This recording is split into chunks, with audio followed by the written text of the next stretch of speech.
কোরআনের আয়াত দিয়ে ঝাড়ফুঁক দেওয়া নাকি অবৈজ্ঞানিক, কি বলবেন আপনি?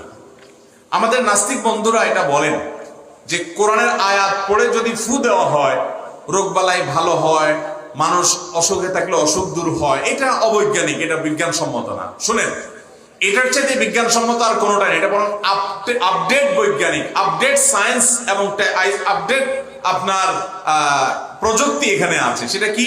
সেটা হলো আজকাল দেখবেন যে সুইচ এক জায়গায়, লাইট আরেক জায়গায়, ফ্যান আরেক জায়গায়। সুইচ টিপ দেন, ফ্যান চলে, লাইট জ্বলে, আছে না নেই? আজ থেকে 500 বছর আগে যখন এটা আবিষ্কার হয় না, তখন মানুষ এগুলো কল্পনা করছে? করে নাই। এখন তো আর ধরাও লাগে না, ছোঁয়াও লাগে না। মোবাইলে আপনি হাই গুগল, হাই সিরি বলে কল অমুক বললে মোবাইল আপনার ধরাও লাগে না, দূর থেকে বলবেন, মোবাইলে কল দিয়ে দেয়। এবং গরম লাগছে বললে এখন সেই টেকনোলজি বের হয়ে গেছে যে আমার গরম লাগছে এটা বললে ফ্যান ঘোরা শুরু হয়, এসি চলা শুরু হয়।